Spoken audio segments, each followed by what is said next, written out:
वाहगुरु जी की फतेह। हकायत शेवी चली, खुदावंद बख्शिंद है दिल कुशाए। रजा बख्श रोजी देहो रहनुमाए।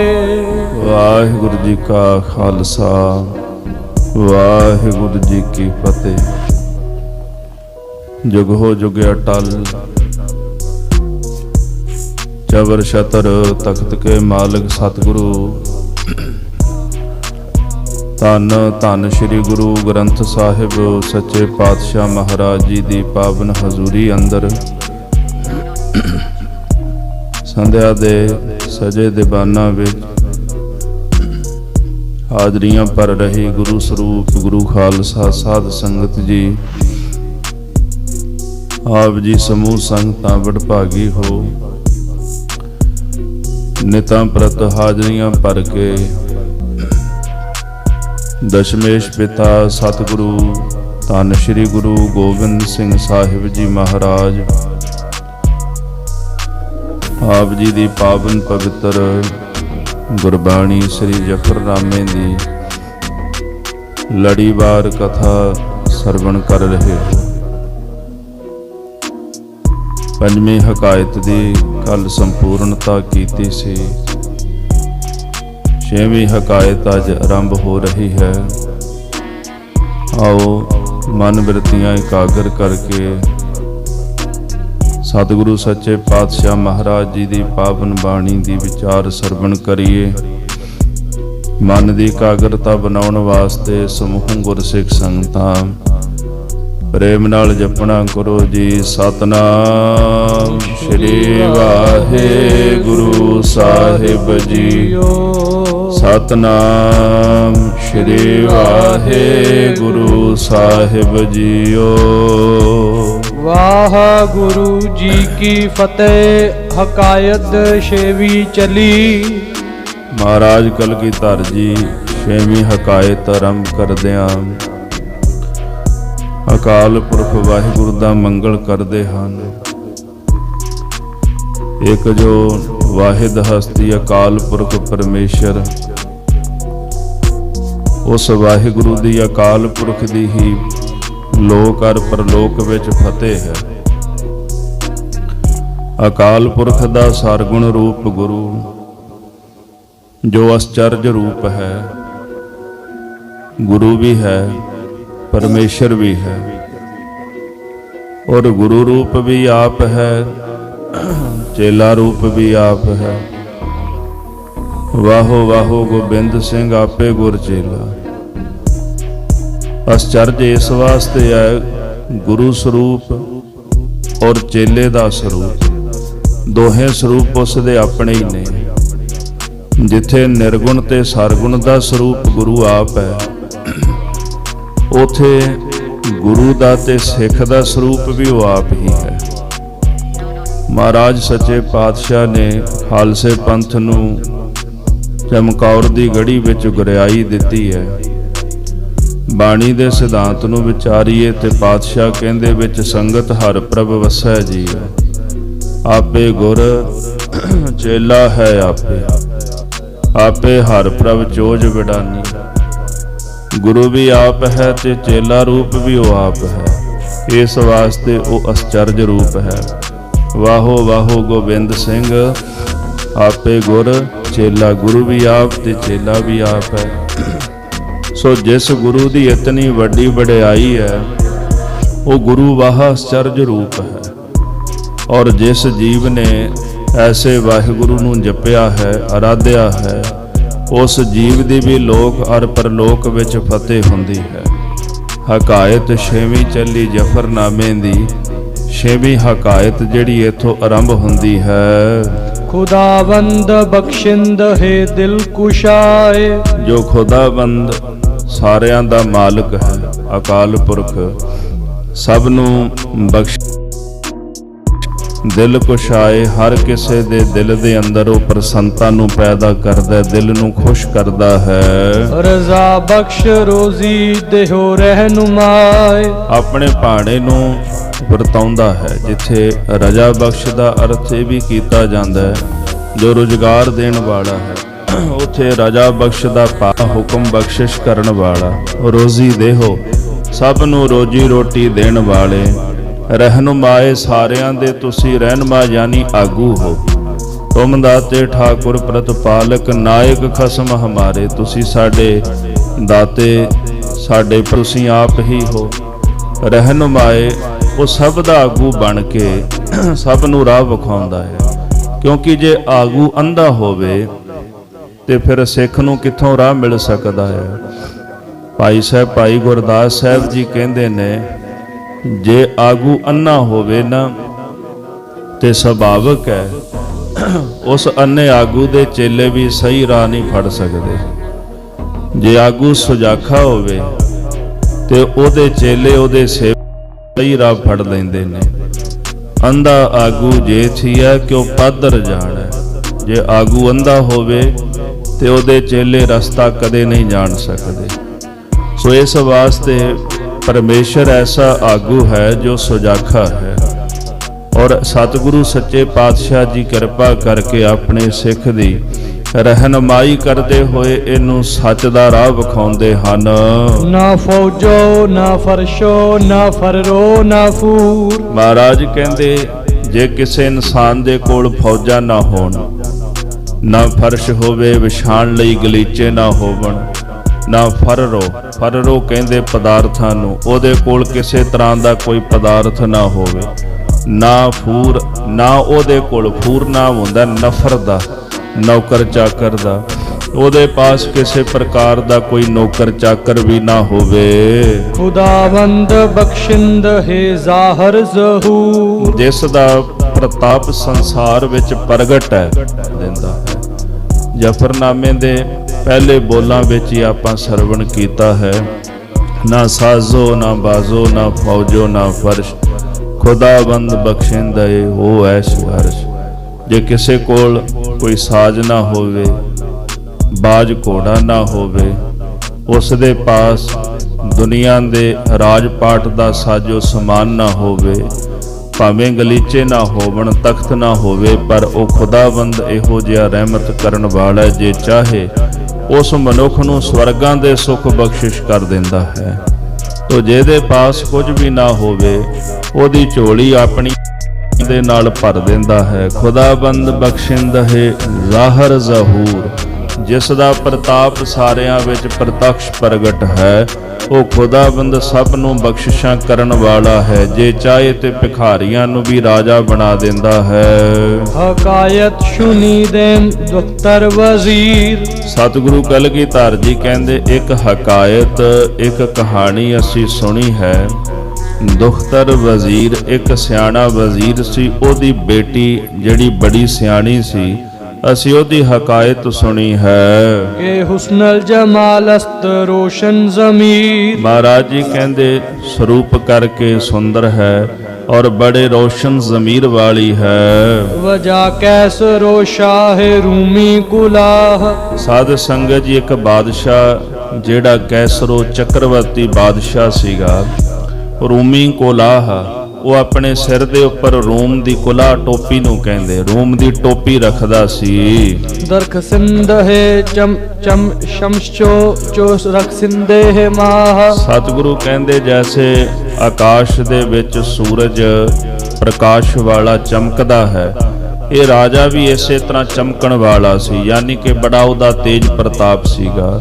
ਚੂ ਰਖ ਸਿੰਧੇ ਮਾਹ, ਜਿਵੇਂ ਚੰਦਰਮਾ ਬੜਾ ਸ਼ਾਂਤ ਹੁੰਦਾ ਹੈ ਤੇ ਸੁਭਾਅ ਕਰਕੇ ਵੀ ਬੜਾ ਸ਼ਾਂਤ ਸੀ ਇਹ ਜਿਹੜਾ ਰਾਜਾ। ਯਕੇ ਰੋਜ਼ ਰੋਸ਼ਨ ਬਰਾਮਦ ਸ਼ਿਕਾਰ। ਇੱਕ ਦਿਨ ਜਦੋਂ ਦਿਨ ਚੜ੍ਹਿਆ, ਇਹ ਅਰਬ ਦਾ ਰਾਜਾ ਸੀਗਾ, ਸ਼ਿਕਾਰ ਖੇਡਣ ਵਾਸਤੇ ਚੱਲ ਪਿਆ ਹੈ। ਹਮੇ ਜ਼ੂਜ਼ ਅਜ਼ਬਾਜ਼ व ਬਹਿਰੀ ਹਜ਼ਾਰ। ਇਹਨੇ ਆਪਣੇ ਨਾਲ ਬਹੁਤ ਸਾਰੇ ਬਾਜ ਲੈ ਲਏ, ਸ਼ਿਕਾਰੀ ਸ਼ਿਕਾਰ ਕਰਨ ਵਾਲੇ, ਬਹਿਰੀ ਪੰਛੀ ਲੈ ਲਏ ਹਨ, ਚਿਤਰੇ ਲੈ ਲਏ। ਸ਼ਿਕਾਰ ਖੇਡਣ ਵਾਸਤੇ ਨਾ ਹਜ਼ਾਰਾਂ ਹੀ ਪੰਛੀਆਂ ਨੂੰ, ਸ਼ਿਕਾਰੀ ਜਾਨਵਰਾਂ ਨੂੰ ਲੈ ਕੇ ਤੁਰ ਪਿਆ। ਬਪਹਿਨ ਅੰਦਰ ਆਮਦ ਬਨਖਜ਼ੀਰ ਗਾਹ। ਸਤਿਗੁਰੂ ਕਹਿੰਦੇ, ਸ਼ਹਿਰ ਵਿੱਚੋਂ ਬਾਹਰ ਆਇਆ। ਬਪਹਿਨ ਅੰਦਰ ਆਮਦ, ਪਹਿਨ ਨਾਮ ਹੁੰਦਾ ਉਜਾੜ ਦਾ, ਜਿੱਥੇ ਬਹੁਤ ਭਾਰੀ ਉਜਾੜ ਸੀ ਉਸ ਉਜਾੜ ਦੇ ਅੰਦਰ ਆ ਗਿਆ। ਬਾ ਨਖਜ਼ੀਰ ਗਾਹ, ਜਿੱਥੇ ਸ਼ਿਕਾਰਗਾਹ ਸੀ, ਜਿੱਥੇ ਉਹ ਰੋਜ਼ ਸ਼ਿਕਾਰ ਖੇਡਦਾ ਸੀ, ਉਸ ਜਗ੍ਹਾ ਤੇ ਆਣ ਪਹੁੰਚਿਆ ਹੈ। ਬੇਜ਼ਦ ਗੌਰ ਆਹੂ ਬਸੇ ਸ਼ੇਰ ਸ਼ਾਹ, ਉਥੇ ਆ ਕੇ ਉਹਨੇ ਆਹੂ ਹਰਨ ਨੂੰ ਕਹਿੰਦੇ ਨੇ, ਬਹੁਤ ਸਾਰੇ ਹਰਨ ਮਾਰੇ ਨੇ, ਹੋਰ ਕਈ ਜਾਨਵਰਾਂ ਦਾ ਸ਼ਿਕਾਰ ਕੀਤਾ। ਬਸੇ ਸ਼ੇਰ ਸ਼ਾਹ, ਇਥੋਂ ਤਾਈਂ ਕਿ ਜਿਹੜੇ ਸ਼ੇਰ ਸਨ ਉਹਨਾਂ ਦਾ ਸ਼ਿਕਾਰ ਵੀ ਕੀਤਾ, ਸ਼ੇਰਾਂ ਨੂੰ ਵੀ ਮਾਰਿਆ ਹੈ। ਦੇਗਰ ਸ਼ਾਹ ਮਗਰਬ ਦਰ ਆਮਦ ਦਲੇਰ, ਜਦੋਂ ਇਹ ਰਾਜਾ ਸ਼ਿਕਾਰ ਖੇਡਦਾ ਸੀ, ਸ਼ਿਕਾਰ ਖੇਡਦਿਆਂ ਇੰਨੇ ਨੂੰ ਇੱਕ ਦੂਸਰਾ ਹੋਰ ਰਾਜਾ ਉੱਥੇ ਆ ਗਿਆ। ਮਹਾਰਾਜ ਜੀ ਕਹਿੰਦੇ ਇਹ ਜਿਹੜਾ ਰਾਜਾ ਇਹ ਪੱਛਮ ਦਾ ਰਾਜਾ ਸੀ, ਮਗਰਬ ਪੱਛਮ ਨੂੰ ਕਹਿੰਦੇ, ਪੱਛਮ ਦਾ ਇਹ ਲਹਿੰਦੇ ਵੱਲ ਦਾ ਰਾਜਾ ਸੀ। ਦਰ ਆਮਦ ਦਲੇਰ, ਬੜਾ ਦਲੇਰ ਤੇ ਇਹ ਨਿਡਰ ਰਾਜਾ ਸੀ। ਜਦੋਂ ਇਹ ਵੀ ਉੱਥੇ ਆਣ ਪਹੁੰਚਿਆ ਹੈ। ਜੋ ਰਖਸ਼ਿੰਦ ਹੈ ਮਾਹੋ ਚੋ ਗੁਰਿੰਦੇ ਹੈ ਸ਼ੇਰ, ਜੈਸੇ ਆਕਾਸ਼ ਦੇ ਵਿੱਚ ਚੰਦਰਮਾ ਸਾਧ ਸੰਗਤ ਚਮਕਦਾ ਹੈ, ਇਦਾਂ ਦਾ ਇਹਦਾ ਤੇਜ ਪ੍ਰਕਾਸ਼ ਹੈ। ਤੇ ਸ਼ੇਰ ਦੀ ਨਿਆਈ ਕਹਿੰਦੇ ਗਰਜਣ ਵਾਲਾ ਹੈ। ਦੋ ਸ਼ਾਹੇ ਦਰ ਆਮਦ ਯਕੇ ਜਾਏ ਸਖਤ, ਹੁਣ ਇੱਕ ਜਗ੍ਹਾ ਤੇ ਦੋ ਬਾਦਸ਼ਾਹ ਇਕੱਠੇ ਹੋ ਗਏ, ਦੋ ਰਾਜੇ ਇਕੱਠੇ ਹੋ ਗਏ। ਹੁਣ ਇੱਕ ਜੰਗਲ ਦੇ ਵਿੱਚ ਤਾਂ ਸ਼ੇਰ ਇੱਕੋ ਹੀ ਹੁੰਦਾ ਹੈ, ਸੁਭਾਵਿਕ ਹੈ, ਔਰ ਇੱਕ ਜਗ੍ਹਾ ਤੇ ਦੋ ਰਾਜੇ ਕਦੇ ਨਹੀਂ ਰਹਿ ਸਕਦੇ, ਉਹ ਵੀ ਜਦੋਂ ਇੱਕ ਦੂਜੇ ਦੇ ਵਿਰੋਧੀ ਹੋਵਣ। ਇਹ ਜਿਹੜੇ ਰਾਜੇ ਇੱਕ ਜਗ੍ਹਾ ਤੇ ਇਕੱਠੇ ਹੋ ਗਏ ਨੇ। ਮਹਾਰਾਜ ਕਹਿੰਦੇ ਜਗ੍ਹਾ ਬੜੀ ਤੰਗ ਸੀ, ਕਿਉਂਕਿ ਜੰਗਲ ਸੀ, ਉੱਥੇ ਸ਼ਿਕਾਰ ਖੇਡਦੇ ਸਨ। ਉਹ ਤੰਗ ਜਗ੍ਹਾ ਤੇ ਸਖਤ ਜਗ੍ਹਾ ਤੇ ਇਕੱਠੇ ਹੋ ਗਏ ਹਨ। ਤੇਰਾ ਤੇ ਗਜ਼ਾਰੀ ਦੇ ਹਦ ਨੇਕ ਬਖਤਾ, ਦੋਨੇ ਰਾਜੇ ਸ਼ਿਕਾਰ ਖੇਡਣ ਦੇ ਨਾਲ ਜੰਗ ਕਰਨ ਲਈ ਤਿਆਰ ਹੋ ਗਏ। ਮਹਾਰਾਜ ਜੀ ਕਹਿੰਦੇ ਹੁਣ ਸਮਾਂ ਉਹ ਆ ਗਿਆ, ਵੇਖਦੇ ਆ ਕਿ ਤੇਗ ਕਿਸ ਦਾ ਸਾਥ ਦਿੰਦੀ ਹੈ ਔਰ ਭਾਗ ਕਿਸ ਦਾ ਸਾਥ ਦਿੰਦੇ ਹਨ।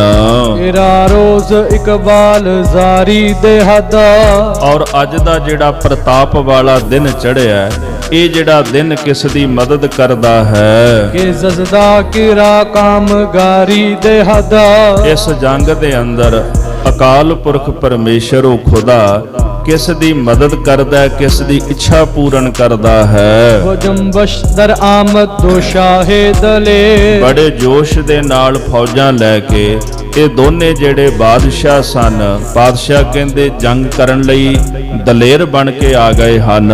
ਕਿ ਬਰ ਆਹੂਏ ਯਕ ਬਰਾਮਦ ਦੋ ਸ਼ੇਰ, ਇਸ ਪ੍ਰਕਾਰ ਦੋਨੇ ਜਾਣੇ ਕਹਿੰਦੇ ਸ਼ੇਰ ਦੀ ਨਿਆਈ ਮੈਦਾਨੇ ਜੰਗ ਦੇ ਵਿੱਚ ਆਣ ਪਹੁੰਚੇ ਹਨ। ਗੁਰੀਦਨ ਆਮਦ ਦੋ ਅਬਰੇ ਸੇ ਆਹ, ਇਸ ਤਰ੍ਹਾਂ ਜਾਣ ਲਓ ਕਿ ਜਿਸ ਤਰ੍ਹਾਂ ਮੈਦਾਨੇ ਜੰਗ ਦੇ ਅੰਦਰ ਦੋ ਕਾਲੇ ਰੰਗ ਦੇ ਬੱਦਲ ਆਏ ਹੋਣ, ਜਿਵੇਂ ਆਕਾਸ਼ ਵਿੱਚ ਕਾਲੇ ਬੱਦਲ ਆਉਂਦੇ ਤੇ ਟਕਰਾਉਂਦੇ ਨੇ ਆਪਸ ਵਿੱਚ, ਮੀਂਹ ਵਰਦਾ ਹੈ, ਗਰਜਦੇ ਨੇ, ਇਸੇ ਤਰ੍ਹਾਂ ਜਾਣੋ ਕਿ ਇਹ ਦੋ ਜਿਹੜੇ ਰਾਜੇ ਸਨ ਜੰਗ ਦੇ ਅੰਦਰ ਬੱਦਲ ਦੀ ਨਿਆਈ ਆ ਕੇ ਟਕਰਾਏ ਹਨ।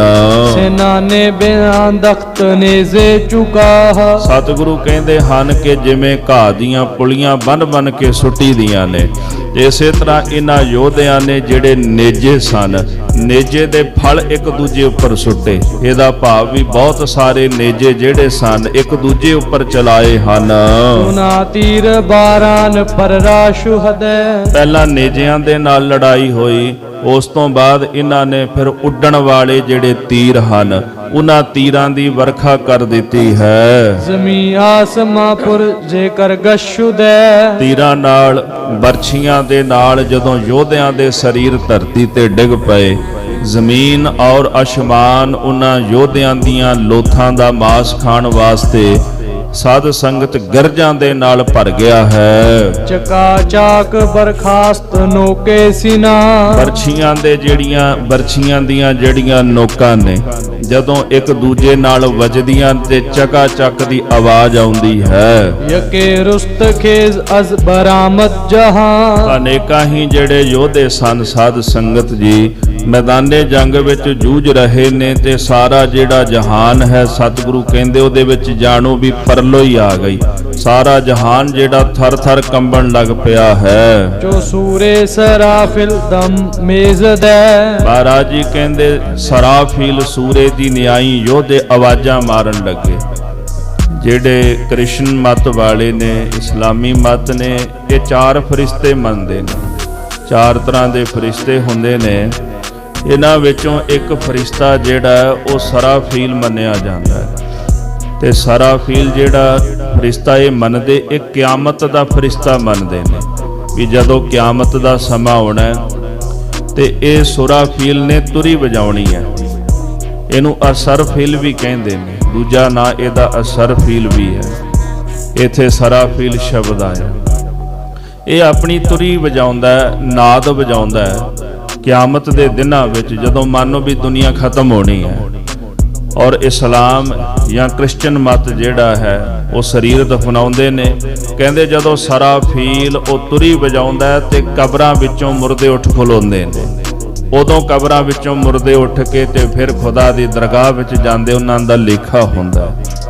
ਤੋ ਜਿੰਨੀ ਦੇਰ ਤੱਕ ਇਹ ਕਿਆਮਤ ਨਹੀਂ ਆਉਂਦੀ, ਇਹ ਪਰਲੋ ਨਹੀਂ ਆਉਂਦੀ, ਉਨੀ ਦੇਰ ਤੱਕ ਇਹ ਮੁਰਦੇ ਜਿਹੜੇ ਨੇ ਕਬਰਾਂ ਦੇ ਵਿੱਚ ਹੀ ਰਹਿੰਦੇ ਨੇ। ਐਸਾ ਉਹਨਾਂ ਦਾ ਮੰਨਣਾ ਹੈ। ਪਰ ਗੁਰਬਾਣੀ ਦੇ ਸਿਧਾਂਤ ਦੇ ਮੁਤਾਬਕ ਇਹ ਚੀਜ਼ ਜਿਹੜੀ ਹੈ ਇਹ ਕਿਸੇ ਪਾਸੇ ਲਾਗੂ ਨਹੀਂ ਹੁੰਦੀ, ਕਿਉਂਕਿ ਗੁਰੂ ਗ੍ਰੰਥ ਸਾਹਿਬ ਜੀ ਮਹਾਰਾਜ ਕਹਿੰਦੇ ਸਰੀਰ ਦੇ ਵਿੱਚੋਂ ਜਦੋਂ ਪ੍ਰਾਣ ਪੰਖੇਰੂ ਲਾ ਕੇ ਉੱਡ ਜਾਂਦੇ ਨੇ, ਅੰਦਰ ਦੀ ਜਿਹੜੀ ਆਤਮਾ ਹੈ ਉਹ ਪਰਮੇਸ਼ਰ ਦੇ ਘਰ ਦੇ ਵਿੱਚ ਉਸੇ ਵਕਤ ਹੀ ਚਲੀ ਜਾਂਦੀ ਲੇਖਾ ਦੇਣ ਵਾਸਤੇ। ਤੋ ਇਹ ਨਹੀਂ ਕਿ ਕਿਆਮਤ ਤਾਈਂ ਉਹ ਉਡੀਕ ਕਰਦੇ ਰਹਿੰਦੇ ਕਬਰਾਂ ਵਿੱਚ ਬੈਠੇ ਹੋਏ ਕਿ ਸਮਾਂ ਆਵੇਗਾ ਤੇ ਫਿਰ ਜਾਵਾਂਗੇ ਉੱਥੇ ਲੇਖਾ ਦੇਣ ਵਾਸਤੇ। ਇੱਥੇ ਤਾਂ ਸਰੀਰ ਛੁੱਟਿਆ ਨਹੀਂ ਤੇ ਜੀਵ ਆਤਮਾ ਪਰਮੇਸ਼ਰ ਦੇ ਘਰ ਜਾ ਪਹੁੰਚਦੀ ਹੈ ਲੇਖਾ ਦੇਣ ਵਾਸਤੇ। ਤੋ ਗੁਰਮਤਿ ਇਸ ਚੀਜ਼ ਨੂੰ ਮੰਨਦੀ ਨਹੀਂ। ਪਰ ਗੁਰੂ ਸਾਹਿਬ ਨੇ ਉਹਦੀ ਇੱਕ ਉਦਾਹਰਣ ਦਿੱਤੀ ਹੈ ਕਿ ਜਿਹੜਾ ਸਰਾਫੀਲ ਹੈ ਉਹ ਕਿਆਮਤ ਦੇ ਦਿਨਾਂ ਦੇ ਵਿੱਚ ਜਿਵੇਂ ਤੁਰੀ ਵਜਾਉਂਦਾ ਹੈ, ਇਸੇ ਤਰ੍ਹਾਂ ਮੈਦਾਨੇ ਜੰਗ ਦੇ ਅੰਦਰ ਜਿਹੜੇ ਯੋਧੇ ਹਨ, ਪਾਤਸ਼ਾਹ ਕਹਿੰਦੇ ਦਮ ਮੇਜ਼ਦਾ ਹੈ, ਇਸ ਤਰ੍ਹਾਂ ਉੱਚੀ ਉੱਚੀ ਗੱਜਦੇ ਹਨ ਜਿਵੇਂ ਸਰਾਫੀਲ ਫਰਿਸ਼ਤੇ ਦੀ ਤੁਰੀ ਗੱਜਦੀ ਹੈ ਕਿ ਰੋਜ਼ੇ ਕਿਆਮਤ ਬਹਮ ਮੇਜ਼ਦਾ। ਸਾਧ ਸੰਗਤ ਜੀ, ਇਹ ਦੋ ਜਿਹੜੇ ਰਾਜੇ ਨੇ ਸਮਝੋ ਵੀ ਕਿਆਮਤ ਹੀ ਨੇ, ਜਿਹੜੇ ਆਪਸ ਵਿੱਚ ਟਕਰਾ ਪਏ। ਇਹਨਾਂ ਨੇ ਵੀ ਕਿਆਮਤ ਦਾ ਜੰਗ ਜਾਣ ਕੇ ਜੰਗ ਦੇ ਵਿੱਚ ਬਹਾਦਰੀ ਵਿਖਾਈ ਹੈ। ਬੁਰੇ ਜਸ਼ਦਰ ਆਮਦ ਬਾ ਅਰਬੀ ਸਿਪਾਹ। ਇਸ ਪ੍ਰਕਾਰ ਮੈਦਾਨੇ ਜੰਗ ਵਿੱਚ ਲੜਦਿਆਂ ਲੜਦਿਆਂ ਜਿਹੜੇ ਅਰਬੀ ਸਿਪਾਹੀ ਸਨ ਉਹ ਜੰਗ ਵਿੱਚੋਂ ਭੱਜ ਗਏ ਹਨ। ਬਾਗਾਲਬ ਦਰ ਆਮਦ ਹੁਮਾ ਗਰਬ ਸ਼ਾਹ। ਮਹਾਰਾਜ ਜੀ ਕਹਿੰਦੇ ਉਸ ਵਕਤ ਜਿਹੜਾ ਰਾਜਾ ਆ ਲਹਿੰਦੇ ਦਾ ਪੱਛਮ ਦਾ ਰਾਜਾ ਜਿਹੜਾ ਬਾਅਦ ਵਿੱਚ ਆਇਆ ਸੀ, ਉਹਦੀ ਜਿੱਤ ਹੋ ਗਈ। ਮੈਦਾਨੇ ਜੰਗ ਦੇ ਅੰਦਰ ਉਹ ਜਿੱਤ ਗਿਆ ਹੈ ਕਿ ਤਨਹਾ ਬੇਮਾਦਸਤ ਸ਼ਾਹੇ ਅਰਬ। ਪਰ ਜਿਹੜਾ ਅਰਬ ਦਾ ਬਾਦਸ਼ਾਹ ਸੀ, ਫੌਜਾਂ ਉਹਦੀਆਂ ਭੱਜ ਗਈਆਂ ਸਨ। ਫੌਜਾਂ ਭੱਜਣ ਤੋਂ ਬਾਅਦ ਉਹ ਰਾਜਾ ਇਕੱਲਾ ਰਹਿ ਗਿਆ, ਉਹਦੇ ਨਾਲ ਕੁਝ ਕੁ ਜਾਣੋ ਵੀ ਉਹਦੇ ਸਿਪਾਹੀ ਰਹਿ ਗਏ। ਇਸ ਪ੍ਰਕਾਰ ਮਹਾਰਾਜ ਜੀ ਕਹਿੰਦੇ ਵੀ ਰਾਤ ਦਾ ਸਮਾਂ ਤੇ ਉਹ ਇਕੱਲਾ ਹੀ ਵਿਚਾਰਾ ਫਿਰਦਾ ਹੈ। ਬਾ ਵਕਤੇ ਚੋ ਪੇਸ਼ਿਨ ਛਮਸ਼ਚੂ ਗਰਬ। ਹੁਣ ਜਦੋਂ ਕਹਿੰਦੇ ਸ਼ਾਮ ਦਾ ਸਮਾਂ ਹੋਇਆ, ਤਰਕਾਲ ਹੋ ਗਈ, ਸੰਧਿਆ ਹੋ ਗਈ। ਤਰਕਾਲਾਂ ਪੈਣ ਵੇਲੇ ਉਹ ਸੋਚਦਾ ਵੀ ਚਲੋ ਮੈਂ ਇੱਥੋਂ ਕਿਸੇ ਪਾਸੇ ਨਿਕਲ ਜਾਵਾਂ, ਕਿਸੇ ਪਾਸੇ ਚਲਾ ਜਾਵਾਂ। ਪਰ ਸ਼ਮਸ਼ ਚੂ ਗਰਭ ਸ਼ਾਮ ਹੋਣੇ ਕਰਕੇ ਜੋ ਤਾਬਸ਼ ਨੁਮਾਨਤ ਸ਼ਬਦ ਦਸਤਗੀਰ। ਸਤਿਗੁਰੂ ਕਹਿੰਦੇ ਉਹਦੇ ਸਰੀਰ ਵਿੱਚੋਂ ਨਾ ਤਾਬਸ਼ ਖਤਮ ਹੋ ਗਈ ਸੀ। ਵੈਸੇ ਤਾਬਸ਼ ਅੱਗ ਨੂੰ ਕਹਿੰਦੇ ਗਰਮੀ ਨੂੰ, ਉਹਦਾ ਭਾਵ ਅਰਥ ਹੈ ਵੀ ਤਾਕਤ, ਸਰੀਰ ਦੀ ਜਿੰਨੀ ਵੀ ਤਾਕਤ ਸੀ ਨਾ ਉਹਦੀ ਖਤਮ ਹੋ ਚੁੱਕੀ ਸੀ ਜੰਗ ਕਰਕੇ। ਉਹ ਵਿਚਾਰਾ ਇਕੱਲਾ ਹੀ ਇੱਧਰ ਉੱਧਰ ਭਟਕਦਾ ਫਿਰਦਾ ਸੀਗਾ ਤੇ ਦੌੜ ਨਾ ਸਕਿਆ। ਉਹਦਾ ਮਨ ਕੀਤਾ ਸੀ ਵੀ ਮੈਂ ਕਿਤੇ ਭੱਜ ਜਾਵਾਂ, ਕਿਤੇ ਨਿਕਲ ਜਾਵਾਂ, ਪਰ ਸਰੀਰ ਵਿੱਚ ਤਾਕਤ ਨਾ ਹੋਣੇ ਕਰਕੇ ਉਹ ਦੌੜ ਨਹੀਂ ਸਕਿਆ। ਤੇ ਆਖਰਕਾਰ ਫਿਰ ਸਾਹਿਬ ਜੀ ਕਹਿੰਦੇ ਉਹ ਕਾਬੂ ਆ ਗਿਆ। ਉਹਨੂੰ ਪੱਛਮ ਦਾ ਜਿਹੜਾ ਇਹ ਰਾਜਾ ਸੀ, ਇਹਦੇ ਸਿਪਾਹੀਆਂ ਨੇ ਆ ਕਰਕੇ ਫੜ ਲਿਆ ਹੈ। ਜੋ ਦਸਦੇ ਸ਼ਬਦ ਵਕਤ ਸ਼ਬਰਾ ਅਸੀ। ਇਸ ਪ੍ਰਕਾਰ ਸਤਿਗੁਰੂ ਕਹਿੰਦੇ ਚੋਰੀ ਭੱਜਣ ਦਾ ਉਹਦੇ ਕੋਲ ਵਕਤ ਹੀ ਨਾ ਰਿਹਾ। ਉਹ ਜਾ ਸਕਦਾ ਸੀ, ਚੋਰੀ ਭੱਜ ਸਕਦਾ ਸੀ, ਪਰ ਹੁਣ ਵਕਤ ਨਹੀਂ ਰਿਹਾ। ਹੁਣ ਕਾਬੂ ਆ ਗਿਆ ਹੈ, ਗ੍ਰਿਫਤਾਰ ਹੋ ਗਿਆ ਹੈ। ਉਹ ਬਸਤੰਦ ਸ਼ਹਿਰਾ ਬੁਰਦ ਨੇ ਜ਼ਦ ਸ਼ਾਹ। ਮਹਾਰਾਜ ਕਹਿੰਦੇ ਇਹਨੂੰ ਗ੍ਰਿਫਤਾਰ ਕਰਕੇ ਜਿਹੜੇ ਸਿਪਾਹੀ ਸਨ ਉਹ ਬਾਦਸ਼ਾਹ ਦੇ ਕੋਲ ਲੈ ਕੇ ਆਏ ਹਨ। ਮਾਹ ਅਫਕਨੋ ਹਮ ਚੋਬਰਦੰਦ ਮਾਹ। ਸਾਧ ਸੰਗਤ ਜੀ, ਮੈਦਾਨੇ ਜੰਗ ਦੇ ਅੰਦਰ ਜਿਹੜਾ ਰਾਜਾ ਹਾਰ ਗਿਆ ਉਹਨੂੰ ਗ੍ਰਿਫਤਾਰ ਕਰਕੇ ਕੈਦ ਕੀਤਾ ਗਿਆ। ਚੂ ਮਹਾ ਅਫਕਨੋ ਹਮ ਚੋਬਰਦੰਦ ਮਾਹ। ਸਤਿਗੁਰੂ ਕਹਿੰਦੇ ਜਿਸ ਪ੍ਰਕਾਰ ਆਕਾਸ਼ ਦੇ ਅੰਦਰ ਜਿਹੜਾ ਚੰਦਰਮਾ ਹੁੰਦਾ ਨਾ ਉਹਨੂੰ ਰਾਹੂ ਗ੍ਰਸ ਲੈਂਦਾ ਹੈ। ਇਹ ਆਪਣੇ ਦੇਸ਼ ਦੀ ਮਿੱਥ ਹੈ। ਜਦੋਂ ਗ੍ਰਹਿਣ ਲੱਗਦਾ ਹੈ ਤੇ ਸਾਧ ਸੰਗਤ ਜੀ ਜਿਵੇਂ ਸੂਰਜ ਤੇ ਚੰਦਰਮਾ ਨੂੰ ਰਾਹੂ ਤੇ ਕੇਤੂ ਆ ਕੇ ਗ੍ਰਸ ਲੈਂਦੇ ਨੇ। ਮਹਾਰਾਜ ਕਹਿੰਦੇ ਵੀ ਇਦਾਂ ਹੀ ਸਮਝ ਲਓ ਵੀ ਜਿਹੜਾ ਪੱਛਮ ਦਾ ਰਾਜਾ ਸੀਗਾ, ਉਸ ਪੱਛਮ ਦੇ ਰਾਜੇ ਨੇ ਉਸ ਰਾਜੇ ਨੂੰ ਰਾਹੂ ਦੇ ਵਾਂਗੂ ਗ੍ਰਸ ਲਿਆ, ਯਾਨੀ ਉਹਨੂੰ ਕੈਦ ਕਰ ਲਿਆ, ਗ੍ਰਿਫਤਾਰ ਕਰ ਲਿਆ ਹੈ। ਬਖਾਨੇ ਖਬਰ ਆਮਦ ਸ਼ਾਹ ਬਸਤਾ। ਜਦੋਂ ਅਰਬ ਦਾ ਰਾਜਾ ਗ੍ਰਿਫਤਾਰ ਹੋ ਗਿਆ, ਉਹਦੀ ਗ੍ਰਿਫਤਾਰੀ ਦੀ ਜਿਹੜੀ ਖਬਰ ਸੀ ਉਹਦੇ ਘਰ ਦੇ ਵਿੱਚ ਪਹੁੰਚ ਗਈ ਹੈ। ਹਮੇ ਕਾਰ ਦੁਲਦੀ ਵ ਮਰਦੀ ਗੁਜਸਤਾ। ਪਤਾ ਲੱਗ ਗਿਆ ਕਿ ਰਾਜਾ ਜੰਗ ਵਿੱਚ ਹਾਰ ਗਿਆ, ਉਹਦੀਆਂ ਫੌਜਾਂ ਮਾਰੀਆਂ ਗਈਆਂ ਨੇ। ਜੰਗ ਦੇ ਅੰਦਰ ਨਾ ਤਾਂ ਚੋਰੀ ਚੱਲੀ ਹੈ, ਚੋਰੀ ਤੋਂ ਭਾਵ ਵੀ ਰਾਜਾ ਦੌੜ ਨਹੀਂ ਸਕਿਆ, ਤੇ ਵਾਹ ਮਰਦੀ ਗੁਜਸ਼ਤ, ਨਾ ਹੀ ਉਹਦੀ ਮਰਦਾਨਗੀ ਚੱਲੀ, ਬਹਾਦਰੀ ਚੱਲੀ ਹੈ। ਕਿਉਂਕਿ ਜੰਗ ਦੇ ਵਿੱਚ ਦੂਜੀਆਂ ਫੌਜਾਂ ਇਸ ਫੌਜਾਂ ਦੇ ਉੱਤੇ ਹੱਲਾ ਕਰਕੇ ਜੰਗ ਨੂੰ ਜਿੱਤ ਗਈਆਂ ਹਨ।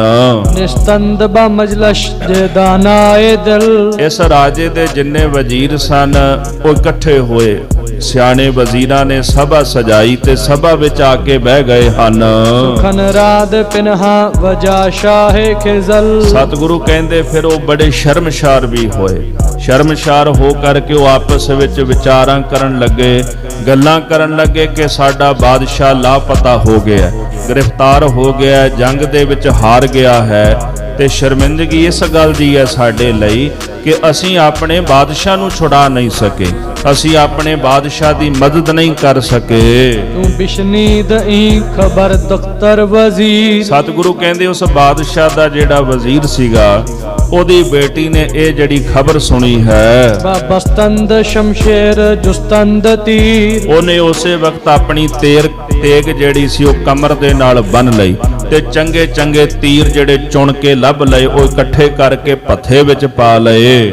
ਪੌਸ਼ੀਦ ਜ਼ਰਬਫਤ ਰੂਮੀ ਕਬਾਇ। ਰੂਮ ਦੇਸ਼ ਦੀ ਬਣੀ ਹੋਈ ਸੋਹਣੀ ਜਿਹੜੀ ਪੋਸ਼ਾਕ ਸੁਨਹਿਰੇ ਰੰਗ ਦੀ, ਉਥੋਂ ਦਾ ਜਿਹੜਾ ਪਹਿਰਾਵਾ, ਜਿਹੜਾ ਮਰਦਾਵਾ ਪਹਿਰਾਵਾ, ਉਹ ਪਹਿਰਾਵਾ ਜਿਹੜਾ ਉਹਨੇ ਪਹਿਨ ਲਿਆ ਹੈ। ਬਜ਼ੀਬਰ ਨਿਸ਼ਸਤੋ ਬੇਆਮਦ ਬਜਾਏ। ਇਸ ਪ੍ਰਕਾਰ ਸਤਿਗੁਰੂ ਕਹਿੰਦੇ ਸੀਸ ਦੇ ਉੱਤੇ ਦਸਤਾਰ ਵੀ ਸਜਾ ਲਈ, ਮਰਦਾਨਾ ਭੇਸ਼ ਬਣਾ ਲਿਆ ਨਾ, ਆਪਣੇ ਆਪ ਨੂੰ ਪੁਰਸ਼ ਦੇ ਰੂਪ ਵਿੱਚ ਪੇਸ਼ ਕਰਨਾ ਸੀ ਉਹਨੇ। ਇਸ ਪ੍ਰਕਾਰ ਬਜੀਬਾਰ ਨਿਸ਼ਸਤੋ ਤੇ ਘੋੜੇ ਦੀ ਕਾਠੀ ਦੇ ਉੱਤੇ ਬਹਿ ਕਰਕੇ ਉਸ ਜਗ੍ਹਾ ਤੇ ਆ ਗਈ ਜਿੱਥੇ ਸਭਾ ਸਜੀ ਹੋਈ ਹੈ। ਰਵਾਂ ਸ਼ੁੱਧ ਸੂਏ ਸ਼ਾਹੇ ਮਗਰਬ ਚੋਬਾ। ਇਸ ਪ੍ਰਕਾਰ ਬੜੀ ਤੇਜ਼ੀ ਦੇ ਨਾਲ ਜਿੱਧਰ ਪੱਛਮ ਦਾ ਰਾਜਾ ਸੀ ਉਹਦੇ ਵੱਲ ਚੱਲ ਪਈ ਹੈ। ਕਮਾਨੇ ਕੇ ਆਨੀ ਬਤਰਕਸ਼ ਨਿਹਾਦ। ਉਹਨੇ ਕਮਾਨ ਲੈ ਲਈ ਜੀ ਕਿਆਨੀ, ਇਹਨੂੰ ਕਹਿ ਵੀ ਕਹਿੰਦੇ ਨੇ। ਕਿਆਨੀ ਇੱਕ ਉਹਨਾਂ ਦੀ ਖਾਨਦਾਨ ਦੀ ਕਮਾਨ ਸੀਗੀ, ਜਿਹੜੇ ਉਹਨਾਂ ਦੇ ਪਰਿਵਾਰ ਦੇ ਲੋਕ ਵਰਤਦੇ ਸਨ, ਉਹਨੂੰ ਕਹਿ ਵੀ ਕਹਿੰਦੇ, ਕਿਆਨੀ ਵੀ ਕਹਿੰਦੇ ਨੇ।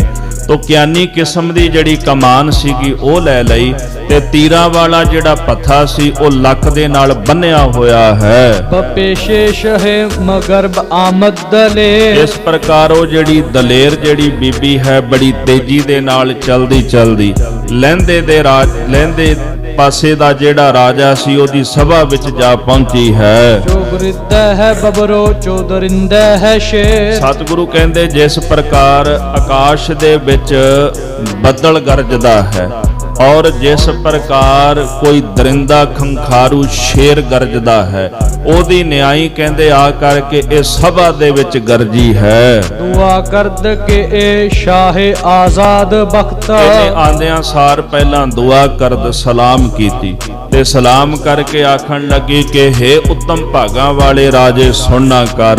ਸਜ਼ਾਵਰ ਦਹੀਮ ਸਿਆਨ ਤਖਤ।